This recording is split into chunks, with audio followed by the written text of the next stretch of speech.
Sziasztok! A frontendnek a workflow-ja lesz a téma.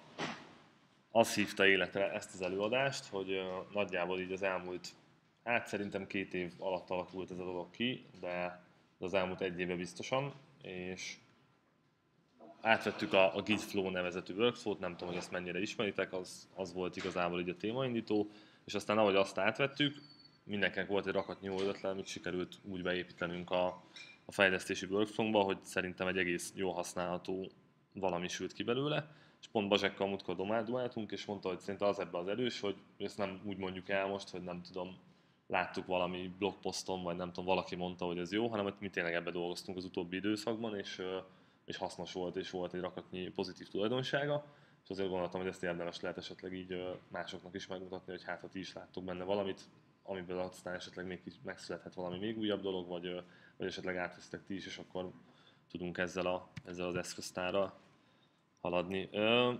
Nem tudom ki mióta van itt, ezért gondoltam, hogy összeírom a régi dolgokat, úgy általában. Ugye amikor még nem volt Git, akkor úgy volt az egész fejlesztési workflow, hogy például a code review az nagyjából így a sprint végén zajlott, és az volt a code review-zási folyamat, hogy odaültünk a fejlesztő mellé, aki elvégezte azt a fejlesztést, és akkor többi fejlesztő ott ült mellette, és akkor beszélgettünk, hogy ő mit csinált. Ezzel nem feltétlen lenne probléma, a probléma az volt, hogy az ilyen apróságok, hibajavítások, ilyen egyéb dolgok, azok annyira nem voltak code reviews-va. Volt, hogy meg voltak nézve, de inkább úgy a sztorikra, a nagy fejlesztésekre fókuszált mindenki.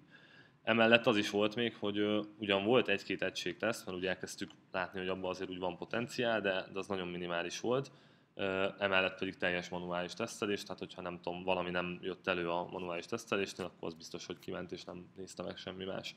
És amikor még SVM volt, akkor ugye a trunk volt így a fő ág, és hát ez SVM-en a branchelés az annyira nem egy kényelmes dolog, úgyhogy úgy nézett ki az egész folyamat, hogy mikor indult a sprint, akkor indult egy branch, aztán abba ment minden, ami nem volt szégyen, és akkor jó esetben könnyű volt reintegrálni, rossz esetben meg elment vele 2-3 órája valakinek, elég sokszor nekem annak az idején, és az azért annyira nem volt jó, és hát azért akkoriban jutottak ki az éles rendszernek bugok, volt olyan, ami azért átcsúszott a kezünk között. Tehát ez volt így mondhatni a kiindulási pont, vagy ez az, amiből dolgoztunk, hogy ezen kell javítani valahogy.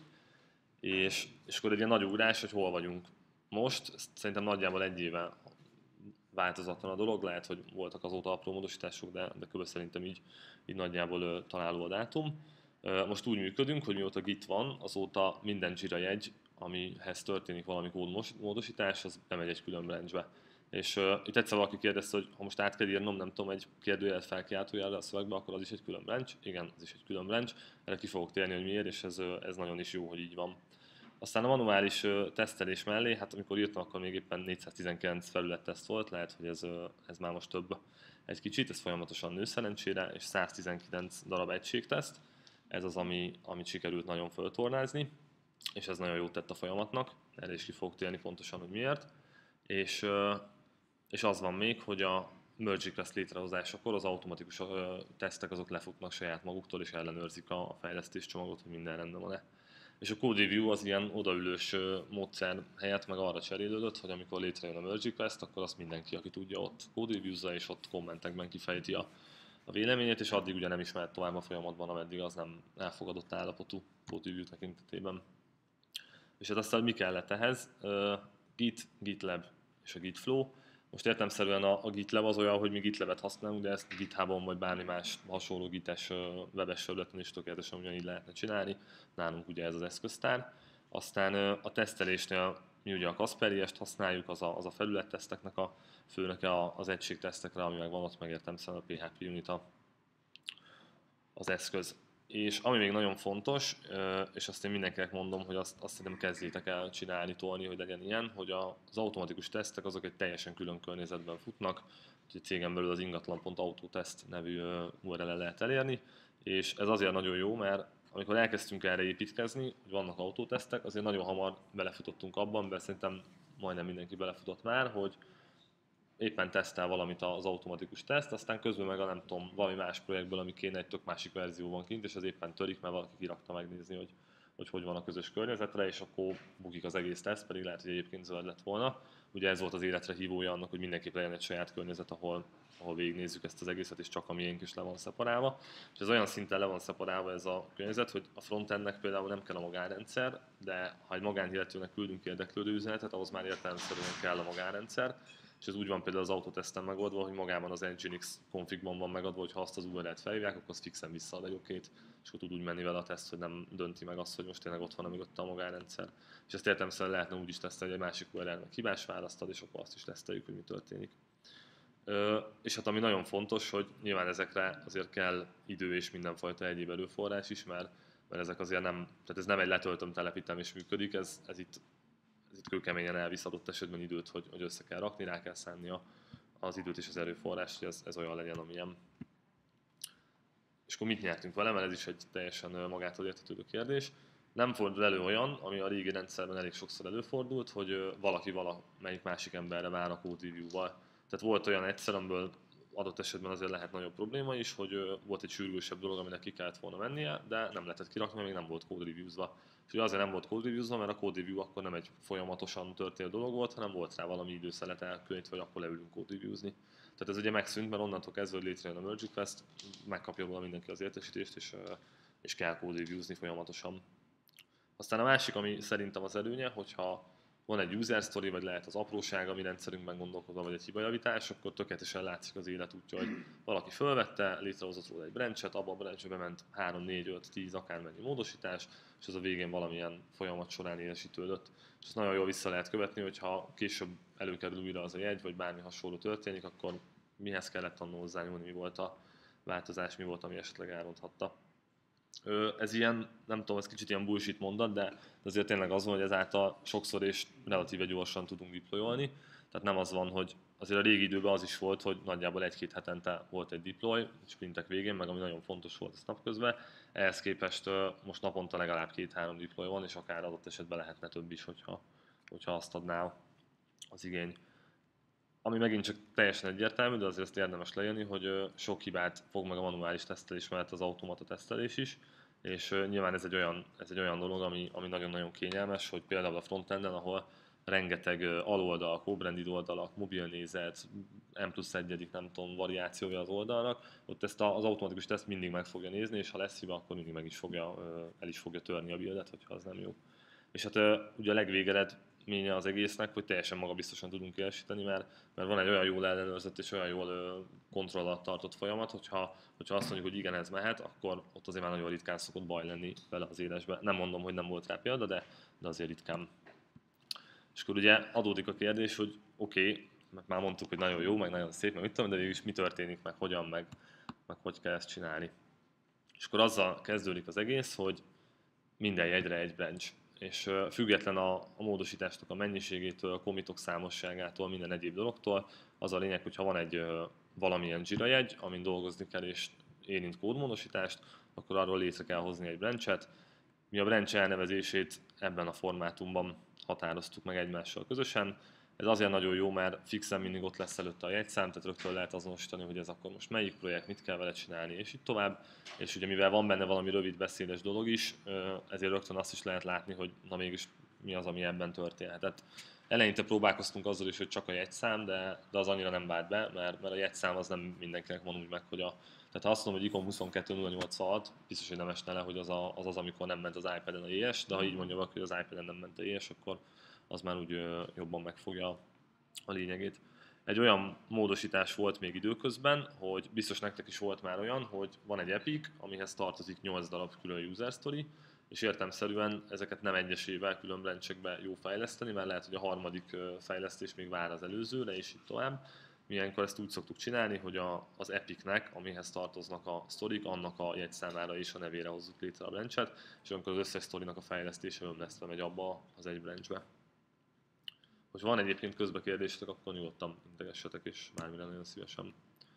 Aztán a másik fontos, ugye itt kicsit rá lehet ismerni a Git flow-ra, hogy 2 fő branchet tartunk életben. Az egyik a develop vagy staging, vagy akárhogy el lehet nevezni, tehát nem az elnevezés a fontos. Mi azért neveztük stagingnek, mert itt csapaton belül kényelmesebb volt így hívni, mert mást is hívtunk develnek, és akkor az olyan kavarodás volt mindig, hogy most akkor mire gondolunk. A staging az meg úgy teljesen jól egyértelműen azonosítja, hogy miről van szó.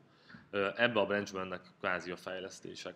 Az az irányelv, hogy ha lehet, akkor ide ne comitoljunk közvetlenül, tehát olyan ne legyen, hogy a stagingre commitolunk valamit, és azt oda pusoljuk be, amíg lehet szépen a saját branchébe, hogyha újra van nyitva egy, akkor újra megnyitjuk azt a branchet, újra oda toljuk a módosítást, de azért előfordulhat, hogy a stagingbe megy. Mondok tipikus példát, amikor a stagingben valami miatt törik a teszt, és nálunk szokott olyan miatt törni a teszt, hogy valamelyik banner beszemetel valamit a konzolra, kliens oldalon, és azt hozzá szoktuk adni, van egy ilyen nagy fájl, ami gyűjti ezeket a kivételeket, az még egy olyan dolog, ami tökéletesen bemehet a stagingben, nem kell feltétlenül a workflow legelejére visszaugrani. A másik branch pedig a master értelemszerűen. Az a fontos, hogy ide csak a stagingből visszajövő fejlesztések érkeznek, és nálunk az az irányelv, hogy a masterbe csak tényleg vészhelyzet esetén. Tehát, ha valami nagyon nagy gariba van és nagyon gyorsan kell rá megoldás, akkor mehet a commit push a masterre, de azért inkább vigyük végig a folyamaton, mert ne a masterre legyenek a közvetlen commitok beküldve. Aztán a másik ilyen fontos irányelv, hogy kerüljük azt, hogy egész nap dolgoztunk, aztán nap végén bekommitoljuk, ameddig eljutottunk, hanem próbáljuk inkább úgy vágni a fejlesztést, hogyha van egy olyan jól megfogható egység, ami már valamit csinál, meg el tudjuk mondani, hogy mit csinált, akkor az legyen megkommitolva, és legyen akár 8-10 commit végül arra a javításra, sztorira, bármi egyébre, és azok szépen folyamatosan menjenek be abba a feature branchbe, mert jobban kijön, kényelmesebb, jobban áttekinthető, kevesebb garibát okoz, és így tovább. Fontos még, hogy az ilyen elsőre ilyen nem tudom, szőrszálasogató hülyeségnek tűnik, de nagyon sokszor kiderült, hogy egyáltalán nem az is nagyon hasznos, hogy nagyon szigorúan vesszük a commit message-nek a formátumát. Az első ilyen formai elvárás, hogy az első sor az maximum 72 karakter lehet. Ez azért van, mert a GitLab és mindenféle egyéb gites felület 72 karakter után bármi van, azt elvágja, és egy ilyen kinyitható dobozba, vagy egy külön oldalon megnyitva jeleníti meg. Ennél fogva a 72 karakter az egy ilyen szigorú dolog, ez be lehet egyébként a legtöbb idében például a PHP Stormban is állítani, húzod egy vonalat, és azt lehet látni, hogy úgy fogalmazzuk meg, hogy oda kiféljünk. A másik, hogy azon túl, hogy berakjuk a jegyszámot, meg berakunk valamilyen elválasztó karaktert, nálunk ez a szóközkötőjel szóköz, de ez lehetne nem tudom, kettős pont szóköz, bármi egyéb, ez abszolút megegyezés alapú. Az még a viszonylag fontos része, hogy az első sor, tehát ami kvázi a commitnak a címe, az legyen nagyon lényegre törő, és első olvasásra is egyértelmű legyen, hogy mihez köthető, mi történt benne, mit csináltunk, bármi egyéb. És viszont van olyan, hogy jobb azért hosszabban kifejteni, mert ha 3 év múlva valaki nem ért, hogy az miért van ott, és megnézi a historit, akkor értse esetleg, olyankor meg 2 enter után egy új sorba ki lehet fejteni, és ilyenkor ezt a GitLab, meg a GitHub, meg az összes többi ilyen felület úgy elvágja, hogy lesz egy kis nyilas, ki lehet nyitni, és akkor a részletes leírás kisebb betűkkel ott megjelenik. A másik dolog, hogy az elválasztó karakteres rész az azért kell, azon túl, hogy mert esztétikailag szebb így, hogy van egy kis szünet a kettő között, azért is nagyon fontos, mert a GitLab-en össze lehet kötni a felületet a Jira-val, és így úgy jelenik meg a merge request-nél, meg commit-nál, meg minden egyébnél, hogy kattintható a jegyszám, és akkor ha valaki ránézne a sztorira, vagy egyáltalán honnan indulunk, akkor azt meg lehet nyitni. Tesztelésnél például biztosan nagyon kényelmes, amikor látja valaki, hogy jött egy új javítás, megnézni, hogy mihez jött ez, mit kell, hogy lehet reprodukálni, és így tovább. És akkor ezt még a végére leírtam, hogy Jenkins, GitLab és az összes ilyen nem tudom, felület nagyon jól működik, hogyha így fixen betartunk egy formai elvárást. Plusz a másik fele, hogyha esetleg kell valami kódot írni, ami kihalász ebből bármi infót, akkor az is egész jó, hogy azt lehet mondani, hogy jegyszám, szóközkötőjel szóköz, és az utána lévő része szöveg. Könnyen lehet paraméterezni. És ugye most ott vagyunk, hogy valaki felvett egy jegyet, csinált rá egy branchet, csinált rá egy commitot, úgy gondolja talán, hogy készen is van, akkor mi a következő lépés? Hát a következő lépés az a merge request, gyakorlatilag ez ilyen, azért értem, hogy hashtag élet, mert nálunk itt tényleg az egész folyamatnak ez így a nagyon szilárd egyik alkotóeleme. Ha elkészült a módosítás, akkor abból a branchből, amin vagyunk, csinálunk egy merge requestet. A merge request az a staging, vagy hát ugye annak a másik branchnek a nevétől függetlenül irányába megy, amiről előbb beszéltem. Most csináltam egy screenshotot délelőtt, most így nézett ki, amikor éppen lefotóztam.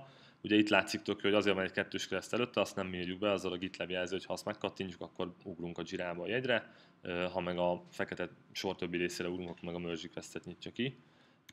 Ami még fontos, hogy magának a merge request-nek a neve is értelemszerűen a jegyszámmal kezdődik, és ezért ott töltsük ki, hogy mi ez a módosítás. Ha valaki ott látja először, akkor nem szédüljön le, hogy most mit kell itt nézni, vagy mit kell csinálni. és amit még nagyon jól látszódik, hogy egy-két merge request alatt láthattok egy ilyen zöld plusz egy feliratot. Ez voltak éppen tovább ugratom, ez voltak éppen a code review lesz, de erre még ki fogok egy kicsit később térni, hogy ezt hogy mutatja a GitLab. Aztán ami még nagyon fontos, hogy oké, megvan a merge request, de arról azért jó lenne, hogyha mindenki tudna. A csapat összes többi fejlesztője azért tudja róla, mert nekik kell code review-zni és megnézni, hogy jó lesz-e úgy a kód. A csapat tesztelője, aki meg élesítő, meg azért tudja róla, mert hát neki azt meg kell néznie, tesztelnie kell, élesítenie kell. Alapvetően az előadásban egyébként az e-mailes módszerrel készültem volna, mi nem tudom, még most is e-maileket küldözgetünk, viszont a HipChat az, amit most elkezdtünk használni, ez egy nagyon jó lehetőséget ad arra, hogy össze lehet kötni a GitLab-bel, és itt tökéletesen jól látszik, hogy Nádai Gábor merge request 1914, aztán ott van, hogy megnyitottam egy másikat, aztán ott van, hogy a Jenkins beindította a tesztelést, és rákommentálta, hogy nem sikerült, aztán látszik, hogy valaki, nem tudom, kommentezett, és így tovább, és ez ugye a chaten folyamatosan jön notificationnek, ami biztosan segíti a haladást. Aztán ugye tiszta udvar, rendes ház, ez a code review gondoskodik róla. Ezt a képet nem tudom, ismeritek el, szerintem teljesen tökéletesen megfogalmazza, milyen a jó code review. Lehet, hogy már láttátok valahol. Ugye a kis plusz zöld egy jelzi azt, hogy volt code review, és egyben azt is jelzi, hogy sikeres volt a code review. Lehetne mínusz egyezni is, mi általában nem szoktunk mínusz egyezni, mert inkább nyitunk egy beszélgetést kommentekben, és akkor úgy is látszik, hogy most pont az nincs rajta a screenshoton, de azt is egy ilyen kis szövegbuborékkal jelzi a GitLab, hogyha kommentek vannak. És akkor ugye az a lényeg, hogy a tesztelőnek, aki ki fogja végül ezt teljesíteni, neki az a fontos, hogy ő azt akarja látni, hogy lefutottak az automatikus tesztek. A fejlesztők szerint ez egy olyan fejlesztés, ami mehet be a masterákba és rendben van, és hogyha ő is rendben találja, a végeredményben úgyis ő fogja élesíteni. És igazából pont az is lenne a cél, hogy onnantól, hogy biztos, hogy rendben van, egy fejlesztőnek ne nagyon kelljen a további részével foglalkozni, mert menjen szépen tovább a flow-ban, ahogy kell. És itt hát remélem látszik, nem tudom mennyire látjátok. Itt konkrétan a GitLabnak ez a kommentelős felülete látszik.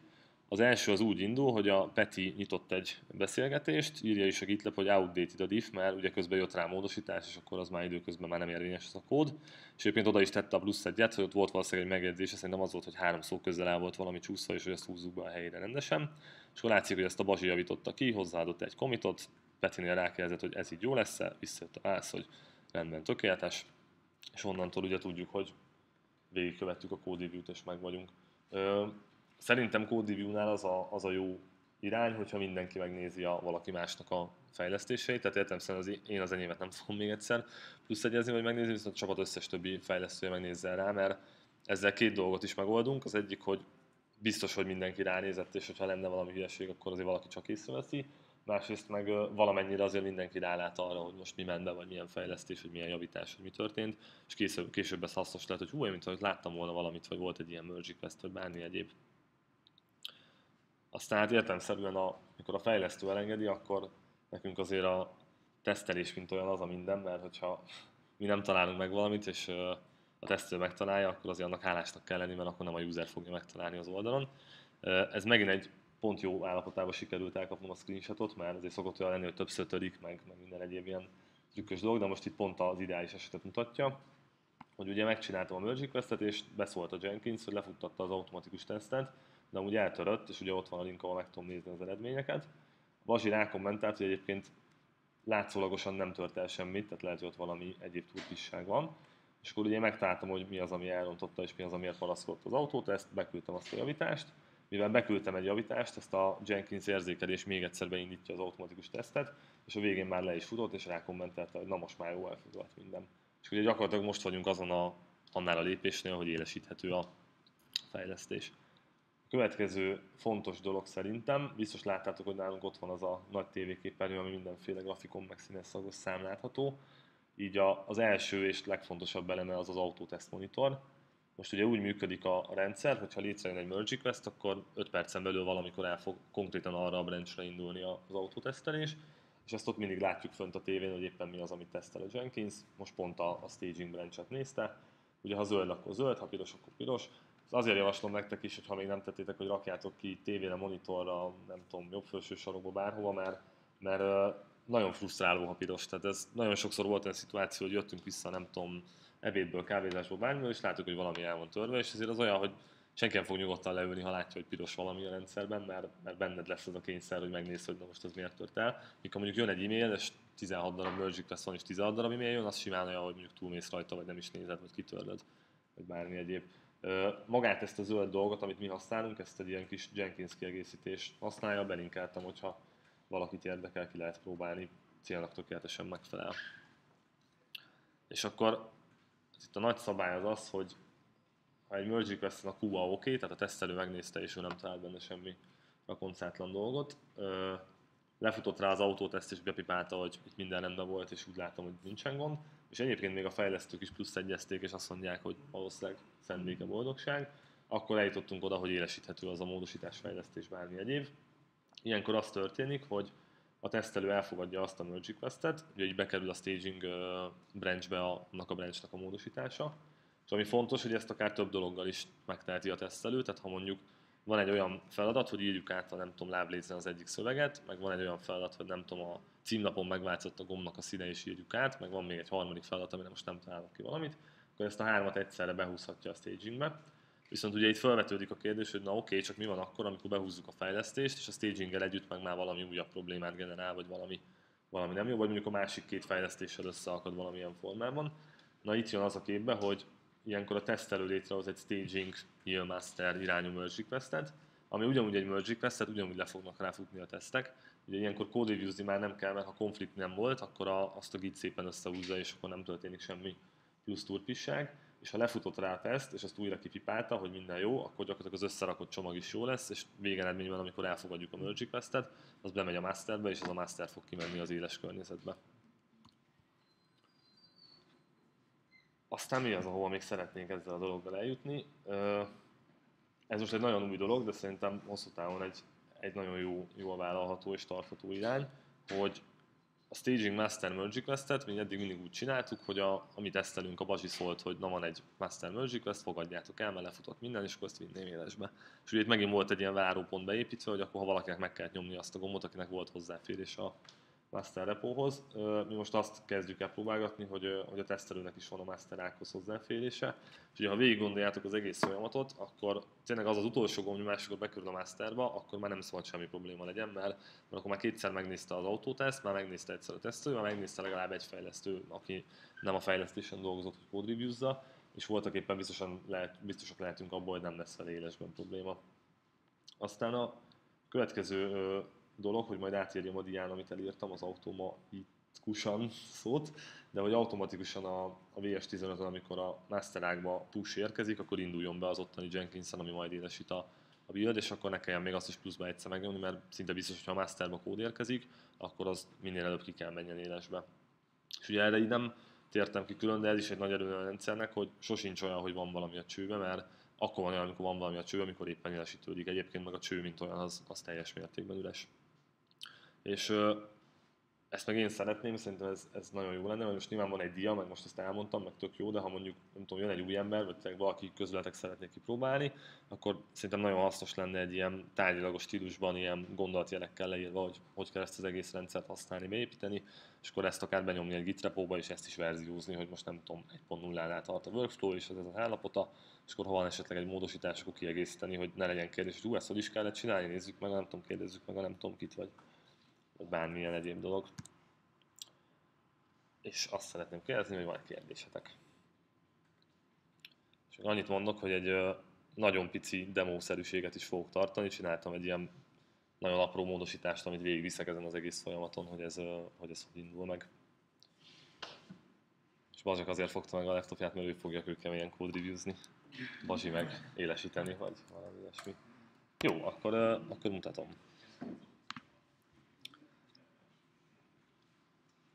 Ezt bezárjuk. Üzleti titkokat mutogatok. Felesleges kódok eltávolítása amin dolgozni fogok. Kinyitom a sztorit külön, hogy beszédes legyen. Ez egy apróság, tehát ez egy ilyen 1 perc alatt megcsinálható dolog.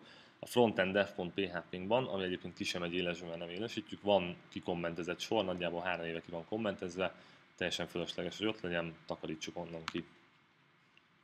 Megyek is az idébe, átméretezem magam, hogy a kivetítővel jó legyek. Ugye most látszik, hogy én még ezen az előző iPad-es nem töltődik be a JS rendsen voltam. Hogy átmegyek a stagingre, mindig a stagingről indulunk, tehát a feature branch-ek azok mindig onnan jönnek létre. Szólt is, hogy le vagyok maradva, úgyhogy frissítek.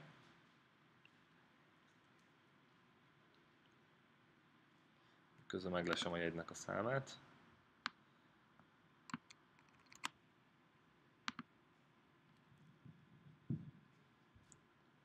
Várakozunk. Remélem elmegy menet közben az internet, mert akkor nagyon trükkös lesz, hogy fogom megcsinálni. Jó, és ugye most jön az, hogy létre kell hozni egy branchet. Erre valaki használja, valaki nem. Nálunk van egy ilyen kis eszköz, aminek meg lehet adni a jegynek a számát, és akkor automatikusan megcsinálja a branchet és kitölti a nevét. Ugye itt látszik, amit beszéltünk, hogy a jegyszám, kötőjel, és akkor ilyen Slug verzióban a Jira jegynek a címe. Létre is hozta a branchet, tök jó.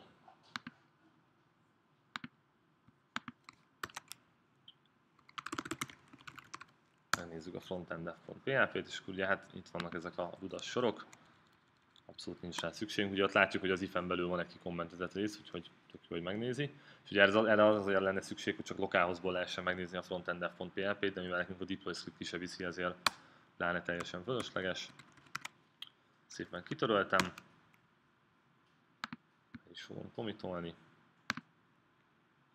Alul lehet puskázni a branchnek a nevének az elejét, itt írja a PHP Store, mert innen szoktam mindig lelesni a jegyszámot. Hát itt nyilván itt még nincs automatizálás, tehát hogyha itt elírjuk, akkor az el lesz írva. Ez az, amit mondtam, hogy a PHP Storm-nál tök jól be lehet állítani ezt a karakterjelölést. És akkor most kéne valami értelmes összefoglaló mondatot írnom, mondjuk az lesz, hogy felesleges kommentezett kódok eltávolítása. Átnézzük, hogy rendben van-e, rendben van. Egy commit. Vissza is libbenek a terminálba. Most ugye van egy új branchem, ez még nincs pusholva. Most fogom bepusholni. Fantasztikus. A merge request létrehozására is van egy ilyen kis scriptünk, ami ezt megcsinálja, de egyébként ezt a GitLab-en is ilyen 1 perc alatt össze lehet kattingatni, és ott még egy diffet is mutat róla. Most így fogom, mert így talán egyszerűbb. Ezt a nagyon kemény parancsot kiadom. Kicsit majol, aztán majd ki fogja írni, hogy létrejött a merge request. Nagyon király, meg is nyitjuk. Közben még az történt, hogy küldött egy levelet a csapat többi részének a script, hogy van egy új merge request, és ha megnyitom a kis chatünket, akkor az is látszik, hogy ide most beszólt 1 perccel ezelőtt, hogy kinyitottam egy merge requestet, és így nem fogom megnyitni. Jó, és akkor betöltődik a git.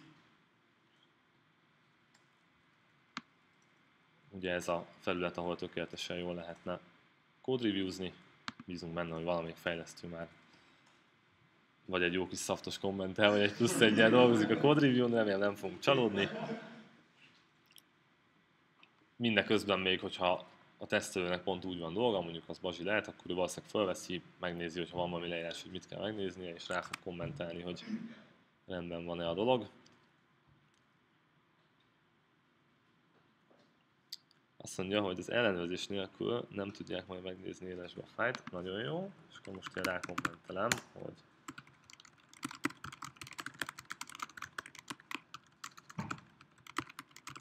na, nem tudunk írni.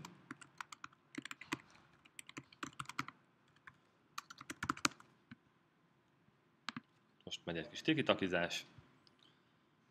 Még ha mákunk van, akkor Peti, aki otthonról dolgozik, ő is kommentel rá valami szaftosat.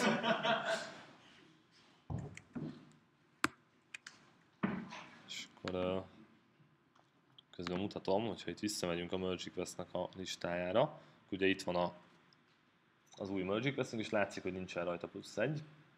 Egyébként régen azzal is próbálkoztunk, hogy a Jenkins is +1-ezik, de az annyira nem jött, de mert az megtévesztő volt, most akkor ez code review volt, ja, nem csak a tesztek lefutottak rá, úgyhogy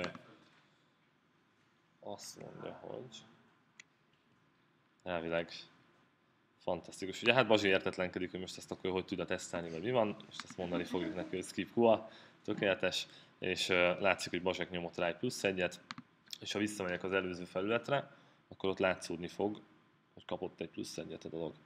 Nézzük meg, hogy elindultak-e rá a tesztek. Nagyon bízom benne, hogy igen. Még nem. 5 percen van az időzítő, és ugye Jenkinsnek van egy ilyen, valahogy elosztja a terhelést, hogy ne legyen sok. Hát várunk egy picit, hát ha hamarosan beindul. És mutatom, hogy ez a kiegészítés közben, amit felrakunk, az úgy működik, hogy gyakorlatilag ad egy ilyen URL-t, és akkor ez akkora méretben, ahogy kinyitjátok. És akkor ugye értelemszerűen, hogyha be van rakva, nem tudom, a HTML-nek a tetejére, akkor az lehet ekkora is, meg lehet ekkora is. Egymás mellé lehet rakni 10 darabot, és akkor lehet ekkora is, és minden egyéb. És ez, hát most ezt nézzük ilyen. És beindult. Most lehet látni, hogy ugye elindult, ott a progress bar az jelzi, hogy halad. Egyébként úgy működik a dolog, hogy az előző buildnek az idejéből számolja a progress bar, tehát ha az 10 másodperc volt, akkor nagyon hamar felszad, aztán a végén még villog. És akkor látjuk, hogy elindult a 2092. számú build, fantörpikus, és ott is van a merge request, felesleges kódok eltávolítása a stagingbe. Van egy GitLab Merge Request Tool nevű kiegészítés a Jenkinshez, azaz, ami ezt a mágiát végzi. Szerencsére már van 3-mal újabb verziója, de még nem rakták fel a Jenkinsnek erre a kiegészítő elosztó oldalára, úgyhogy forgatni kéne az egész járás tucot, hogy föl lehessen rakni az újat. De azért mondom ezt, mert az új verzió már tud olyat, hogyha kommentál valaki a Merge Requestre, akkor meg lehet neki tanítani, hogy ha ez benne van a kommentben, akkor induljon be újra a build, és így tovább, és így tovább. Ami még fontos, hogy azáltal, hogy ez a kiegészítő be van kapcsolva, nem kézzel állítgatjuk át, hogy mit buildeljen a Jenkins, hogy Staging Master Feature Branch, ő automatikusan kiszedi a Merge Request-nek az adataiból, és ha azt elállítjuk, akkor onnantól nem fut magától, mert mindig a staginget vagy azt, ami éppen be van neki állítva, a branch azt fogja futtatni. Hogyha mégis olyanra van szükség, hogy valamit újra kell futtatni, akkor van egy rebuild gomb, bátran megnyomom, mert nem csinál elsőre semmit, és ez itt ki fogja hozni, hogy ez a Merge Request ID, ez a repo, ahol dolgozik, ez is egy Merge Request ID, de most ott elakadtam, hogy az miért van 2, lényegében mindegy, és hogy a staging branch lesz a target, és egyébként ez a forrás branch, amiről indít, és innen szedik ki majd a repót. És ha most megnyomnám a rebuild gombot, akkor beraknak lyukba még egy buildet ugyanerre a branch-et, tehát így lehet azt előhozni, hogyha valami nem tudom, eltört és még egyszer le akarjuk futtatni, akkor nézzük meg, hogy mi van. És így gyakorlatilag ez most el fog mókolni egy ilyen 4 × 7 percig, itt ugye látszik, hogy tart a folyamat, csinálja a dolgát, és a legvégén, ezt most egy másik jegyen fogom megmutatni, hogy ne várjunk itt 7 percet, ez remélhetőleg valamit csinált. Egy ilyet fog csinálni a Jenkins, hogy be fogja kommentálni, hogy kezd vagy féld. Szemfülesek megkérdezhették, hogy na de itt miért futott le még egyszer, vagy azért, mert valaki elnyitotta kézzel, vagy azért, mert van most egy ilyen known issue, ezt nem tudjuk, még majd kinyomozzuk, hogy néha elindul kétszer a build. Nem ez a legnagyobb probléma, tehát inkább kétszer, mint egyszer se. Az már megint egy másik dolog, amikor először lefut, aztán másodszor már nem fut le. Akkor mindig szokott jönni a bazsi, hogy most akkor ezzel mi legyen. Ezt érdemes megnézni, de így nagyjából ennyi a tuti, amit el szerettem volna mondani. És akkor ismét megkérdezem, hogy van-e kérdés. Bazsinak meg Bazsiknak köszönöm a segítséget.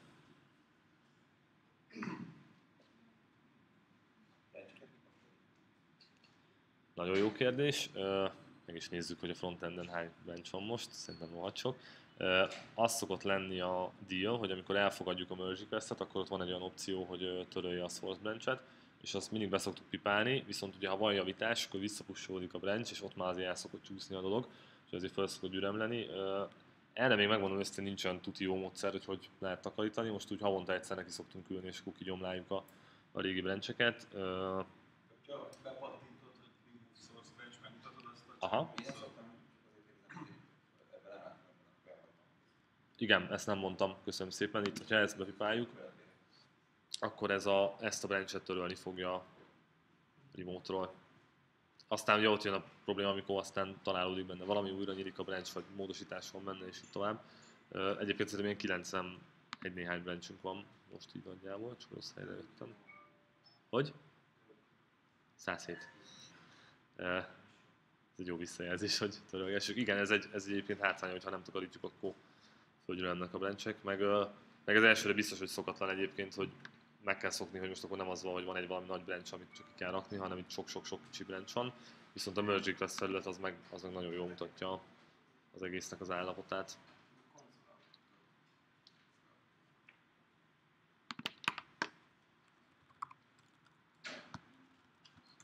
Jaj, majdnem az éles Jenkins-re mentem. nem akartam kirakni, mert most csúnya, de... Na és itt most pont az látszik, hogy a Kasper nézegeti az oldalt. Annyi van még, ami, hát ez egy másik topik kicsit, hogy ez a Kasperes témához kapcsolódik, de nálunk párhuzamosan futnak a tesztek. Tehát az, hogy két rettenetesen egyszerűen van megoldva, van egy 0 nevű könyvtár, meg van egy 1 nevű könyvtár. Nullában is van egy rakati test suite, meg az 1-ben is van egy rakati test suite. És ugye az a deal, hogy egyszerre elindítja a kettőt, és ezek nem ütköznek. Cserébe viszont a Jenkins meg az Anti nem nagyon tudja ezt jól kezelni, hopp, eltörött. Ezért olyan, hogy az egyik sor az egyik tesztnek az üzenete, a másik sor meg a másiké, és azt úgy lehet nézegetni. Na hát itt most pont elkaptunk valami remote errort. Az szokott lenni, ezt én mindenképp akartam mutatni, hogy ettől ne rettenjetek meg, visszamentem egy oldalt, hogy van egy tucatnyi olyan banner, meg mindenféle egyéb ilyen tőlünk független JavaScript kód, ami néha beszedett a konzolra, és ez így eltöri a buildet, mert figyeljük. És én olyannal is nagyon sokszor találkoztam, hogy valami errorra kifejezetten csak a Phantom érzékeny, ami ugye a Kasper alatt van, és az eltörik, hogy azt mondja, hogy hello, ez itt nem tudom, dobott valami hibát. A Chrome-ba, Safari-ba, Firefox-ba, Internet Explorer-ben soha nem jön elő az a hiba. Ezeket itt folyamatosan tanítani kell a rendszernek, és ez biztos, hogy ez lesz egy olyan pontja, mikor mi elkezdtünk arra átállni, hogy csak akkor élesítünk, ha zöld a build, akkor emlékszem, hogy először mindenki nagyon legyingetett, hogy persze, hát majd ahhoz legyen stabil a build, stb.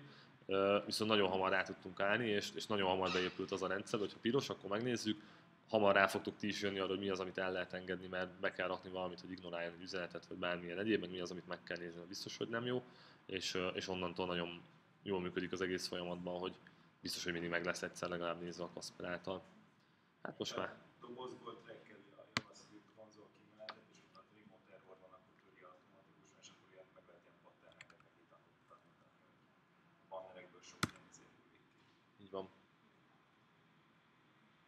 És még nem kommentálta rá, majd egyszer csak írni fog egy kommentet, hogy fa illed.